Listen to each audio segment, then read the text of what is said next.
একটা ছোট্ট প্রশ্ন দিয়ে আজকের আলোচনা শুরু করি।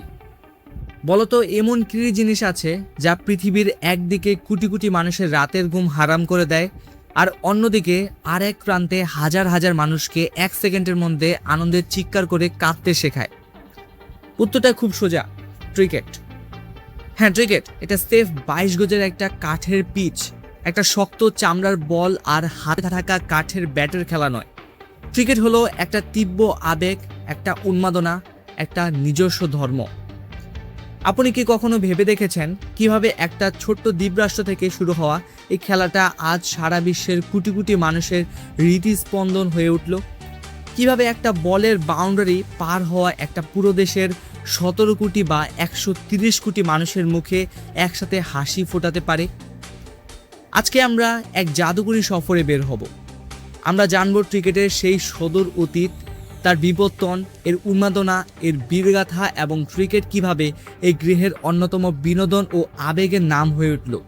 তাই সিট বেল্ট শক্ত করে বেঁধে নিন, কারণ আজকে স্ক্রিপ্টটা শুধুই খেলার গল্প নয়, এটা আমাদের রক্তের ভেতরে থাকা ভালোবাসার গল্প। আচ্ছা বলুন তো, ক্রিকেট খেলাটা আসলো কোথা থেকে? ইতিহাসের পাতা উল্টালে দেখা যায় 16 শতকের দিকে ইংল্যান্ডের গ্রামগঞ্জে ছোট ছোট বাচ্চারা কাঠের ডাল আর পশমের বল দিয়ে একটা খেলা খেলতো। তখন কেউ স্বপ্নও ভাবেনি যে এই ছাইপাশ খেলাই একদিন পৃথিবীর দ্বিতীয় জনপ্রিয় খেলায় রূপ নেবে। ভিক্টোরিয়ান যুগের সুবাদে ইংল্যান্ডের অভিজাত শ্রেণী বা জেন্টেলম্যানরা খেলাটাকে একটু ভদ্রলোকের রূপ দিল। তাই তো ক্রিকেটকে বলা হয় দ্য জেন্টেলম্যান গেম বা ভদ্রলোকের খেলা।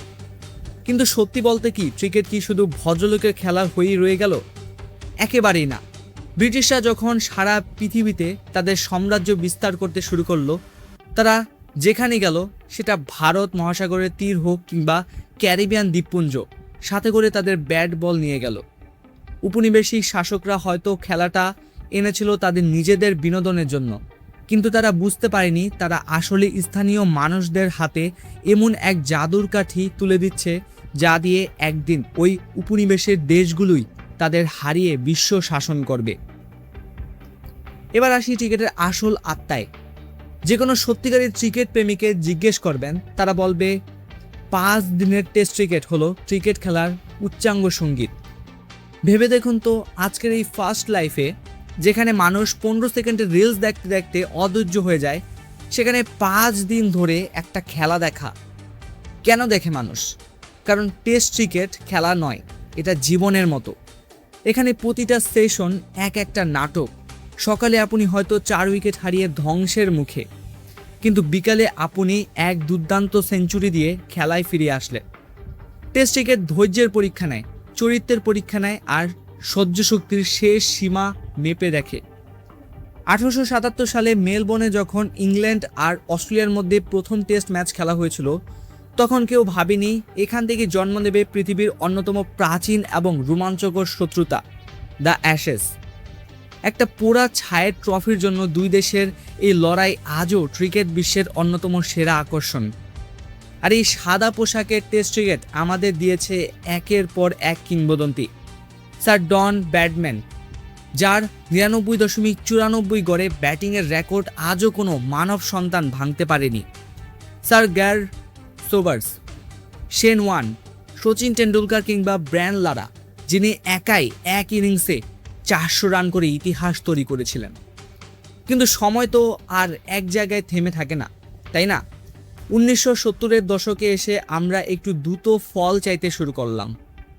আর তখনই ক্রিকেটে এলো এক মহা বিপ্লব, ওয়ানডে বা একদিনের আন্তর্জাতিক ক্রিকেট।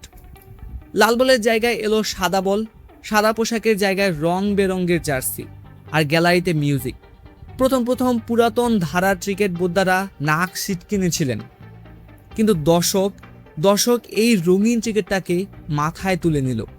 আর এই ওয়ানডে ক্রিকেটের হাত ধরেই 1975 সালে জন্ম নিল আইসিসি ক্রিকেট বিশ্বকাপ। ক্রিকেট বিশ্বকাপ মানেই ইতিহাস। ভেবে দেখুন, 1979 এবং 1983 সালের কথা। ক্যারিবিয়ান দানবদের সেই ওয়েস্ট ইন্ডিজ দল, যাদের ফাস্ট বোলারদের সামনে দাঁড়াতে ব্যাটারদের বুক কাঁপত, ক্লেব লয়েড, বেব রিচার্ডস এর সেই বিশ্বকাপ জয়। আবার 1983 সালের ঘটল সেই মহা অলৌকিক ঘটনা।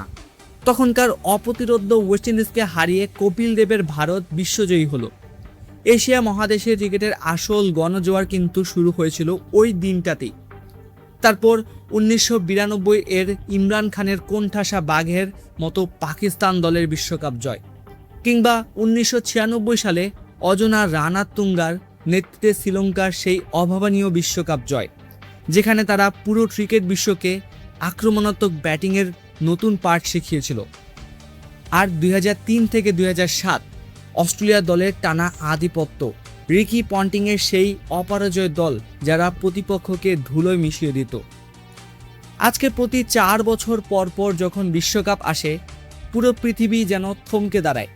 আকাশে ওড়ে হাজারো পতাকায়, শুরু হয় তর্ক বিতর্ক, আনন্দে কান্না আর ক্ষোভের বহিঃপ্রকাশ। আচ্ছা, ক্রিকেটের কথা বলবো আর দক্ষিণ এশিয়ার কথা বলবো না, তা কি হয়? আপনি যদি ইংল্যান্ড বা অস্ট্রেলিয়ায় যান, ক্রিকেট সেখানে একটা জনপ্রিয় খেলা। কিন্তু আপনি যদি ভারত, পাকিস্তান, বাংলাদেশ বা শ্রীলঙ্কায় আসেন, ক্রিকেট এখানে খেলা নয়, ক্রিকেট এখানে জীবনের অংশ। আমাদের এই অঞ্চলে ছোটবেলা থেকেই আমাদের শেখানো হয় কিভাবে একটা প্লাস্টিকের বা কাঠের ব্যাট দিয়ে গলি ক্রিকেট খেলতে হয়। রাস্তার মোড়ে, বারান্দায়, ধান ক্ষেতের মাঝে, ছাদে, কোথায় আমরা ক্রিকেট খেলি না বলুন? একটা ইটের টুকরো বা দেওয়ালের দাগেই আমাদের স্ট্যাম্প। যে ব্যাট আনবে সে আগে ব্যাটিং করবে, এই আইন তো আমাদের সবার চেনা, তাই না? ভারতের সচিন টেন্ডুলকারকে যখন ক্রিকেটের ভগবান বলা হতো, তখন পুরো দেশ এক সূত্রে গেঁথে যেত। বাংলাদেশের কথা ভাবুন একবার, 16 থেকে 17 কোটি মানুষের এই দেশে যখন জাতীয় দল মাঠে নামে, পুরো দেশ লাল সবুজের জার্সি পরে একই হয়ে যায়। 16 থেকে 17 কোটি মানুষের হৃদস্পন্দন তখন ব্যাটের প্রতিটা ছোঁয়ার সাথে সাথে বাড়ে আর কমে। মাশরাফি, সাকিব, তামিম, মুশফিকদের এক একটা জয় আমাদের জাতীয় উৎসবে পরিণত হয়। আর ভারত পাকিস্তান ম্যাচ, ভাইদা ভাই, সেটা তো শুধু ম্যাচ নয়, সেটা যেন স্নায়ুর যুদ্ধ। সে ম্যাচের চীন, রাস্তাঘাট ফাঁকা হয়ে যায়, অফিসের কাজ বন্ধ থাকে, সারা বিশ্বের কোটি কোটি চোখ আটকে থাকে টিভির পর্দায়। এই আবেগ, এই উন্মাদনা পৃথিবীর আর কোনো খেলায় খুঁজে পাওয়া কঠিন। একটু ভেবে দেখুন, একসময় আমরা টেস্ট ক্রিকেট দেখতাম 5 দিন ধরে, তারপর ওয়ানডে আসলো 100 ওভারের ম্যাচ হিসেবে। কিন্তু 21 শতকে এসে মানুষের জীবন আরও দ্রুত হয়ে গেল। মানুষের হাতে সময় কম, কিন্তু বিনোদনের চাহিদা বেশি। আর ঠিক তখনই 2003 সালে জন্ম নিল ক্রিকেটের সবচেয়ে সংক্ষিপ্ত এবং রোমাঞ্চকর সংস্করণ, টি-20 ক্রিকেট। বিশ্ববারের এই খেলা ক্রিকেটকে এক ধাক্কায় পুরো বদলে দিল। এখানে ডিফেন্স করার সময় নেই, এখানে শুধু বাউন্ডারি আর ওভার বাউন্ডারি। প্রথম টি-20 বিশ্বকাপে মহেন্দ্র সিং ধোনির তরুণ ভারতীয় দলের জয় সারা বিশ্বকে দেখিয়ে দিল টি-20 হলো ক্রিকেটের ভবিষ্যৎ। আর এরপরই হলো আইপিএল। আইপিএল শুধু ক্রিকেট রইল না, এটা হয়ে উঠল ক্রিকেট, বলিউড, ব্যবসা বা বিশ্বায়ন বা গ্লোবালাইজেশনের এক বিশাল ককটেল।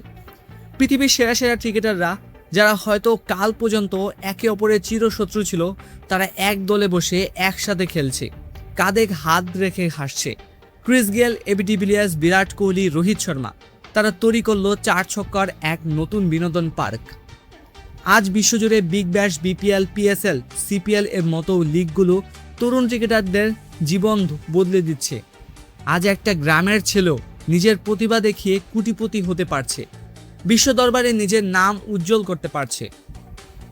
খেলা তো খেলাই, কিন্তু এই খেলাটাকে জীবন্ত করে তোলেন কারা? সে নায়ক বা লেজেন্ডরা। ইতিহাসের দিকে তাকালে আমরা দেখতে পাই স্যার ডন ব্র্যাডম্যান, যার নামটা শুনলেই পরিসংখ্যানবিদরা শ্রদ্ধায় মাথা নত করে। স্যার বিব রিচার্ডস, যিনি হেলমেট ছাড়াই চুইংগাম চিবোতে চিবোতে বিশ্বের সেরা বোলারদের নাকের জল, চোখের জল এক করে দিতেন। সচিন টেন্ডুলকার, যিনি একটা পুরো প্রজন্মের স্বপ্নকে নিজের কাঁধে নিয়ে হেঁটেছেন এবং 100টি আন্তর্জাতিক সেঞ্চুরির এক অবিশ্বাস্য রেকর্ড গড়েছেন। শেন ওয়ান ও মুতিয়া মুরারীধরন, স্পিন জাদুকর, যারা ক্রিকেট বলকে মাটিতে ফেলে এমনভাবে গোড়াতেন যে ব্যাটাররা ভূত দেখার মতো চমকে যেত। ওয়াসিম আকরাম ও ওয়াকার ইউনুস, সুইংয়ের দুই কারিগর যাদের রিভার্স সুইং সামলানো ছিল যে কোনো ব্যাটারের জন্য এক বিবাদ শিক্ষা। বিরাট কোহলি আধুনিক ক্রিকেটের রান মেশিন, যার জয়ের ক্ষুধা এবং ফিটনেস পুরো বিশ্বকে অনুপ্রাণিত করে। MS ধোনি ক্যাপ্টেন কুল, যিনি ম্যাচের শেষ বলে 6 মেরে বিশ্বজয়ের ইতিহাস লেখেন। এই নামগুলো শুধু খেলোয়াড়ের নাম নয়, এগুলো একটি যুগ। এরা শিখিয়েছেন কিভাবে চাপের মুখে দাঁড়িয়ে লড়তে হয়, কিভাবে কোটি মানুষের আশা নিজের কাঁধে নিয়ে হাসি মুখে মাঠে নামতে হয়। আচ্ছা, এতক্ষণ ধরে যাদের কথা বললাম তারা তো সবাই পুরুষ ক্রিকেটার, কিন্তু আপনারা কি জানেন বর্তমানে ক্রিকেট জগতের সবচেয়ে দ্রুত বদনশীল এবং আকর্ষণীয় অংশ কোনটি? হ্যাঁ, নারী ক্রিকেট। একসময় নারী ক্রিকেটকে মূলধারার খেলা হিসেবেই গণ্য করা হতো না, কিন্তু আজ চিত্রটা সম্পূর্ণ বদলে গেছে।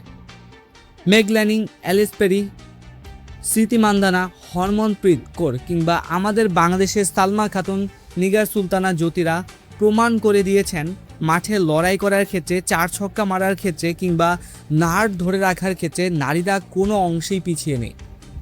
আজ মেলবোর্ন ক্রিকেট গ্রাউন্ডসে 80,000-এর বেশি দর্শকদের সামনে নারী বিশ্বকাপের ফাইনাল খেলা হয়।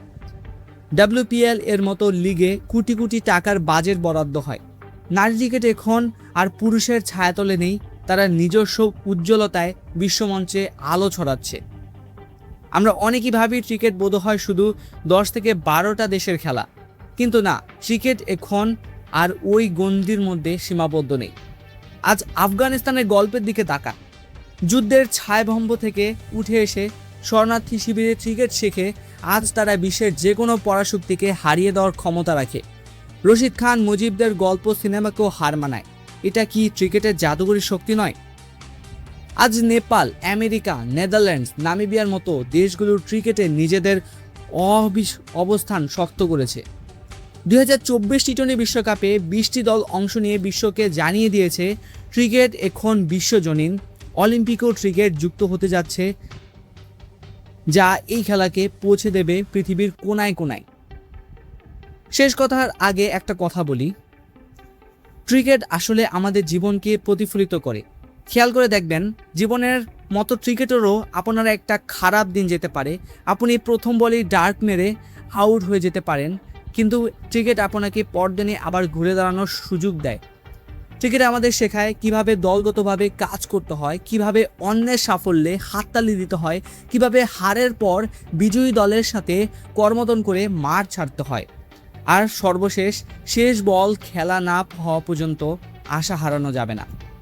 যখন আমরা গ্যালারিতে বা টিভির সামনে বসে চেঁচাই বাংলাদেশ বাংলাদেশ বা নিজের প্রিয় দলকে সমর্থন করি, তখন আমরা ধর্মবর্ণ, ধনী দরিদ্রের সব দেয়াল ভুলে এক হয়ে যাই। এই একাত্মবোধতা করার ক্ষমতা শুধু কম জিনিসেরই আছে। তাই ক্রিকেট সেফ একটা খেলা নয়, ক্রিকেট হলো ভালোবাসা, ক্রিকেট হলো জীবন।